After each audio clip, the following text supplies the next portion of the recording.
Баршаңызға қайырлы күн достар, менің каналыма қош келдіңіздер. Бүгін сіздермен ең дәмді испанский чизкейктің рецептімен бөлісетін боламын. Видеоны қарамас бұрын каналыма тіркеліп, лайк басуды ұмытпаңыз. Ең алдымен ыдысқа сүзбелі ірімшікті аламыз, үстіне қантты қосып, бір келкі масса болғанша жақсылап араластырамыз. Енді 25 грамм кукуруз крахмалын қосамыз. Барлық ингредиенттердің мөлшерін төмендегі описание бөліміне қалдырып кететін боламын. 4 тал жұмыртқаны бір-бірден салып, жақсылап араластырып тұруымыз қажет.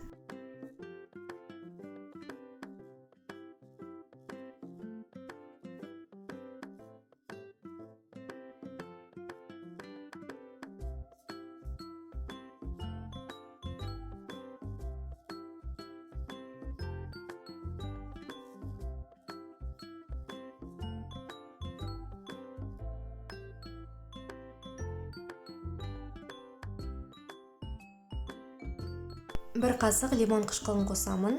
Лимонның соғын сығып құйсаңыз да болады. Ең соңғы қосатын ингредиентіміз сливки. Міндетті түрде 33% болуы қажет. Барлығын жақсылап миксермен араластырамыз. Одан кейін формамызға құятын боламыз.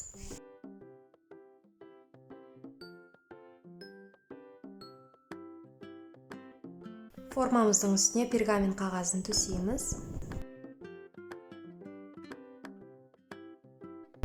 Дайын массамызды үстіне құйып, қызып тұрған пешке 45-50 минутқа жібереміз.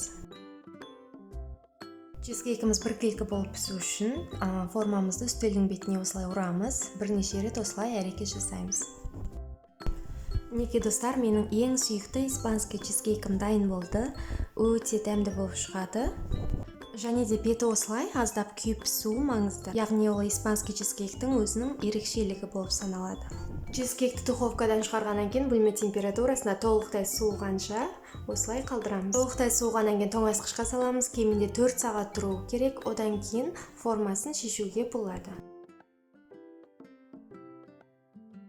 Өте жұмсақ, ылғалды, үлпілдеп тұрған чизкейк болғандықтан формасын абайлап шешеміз.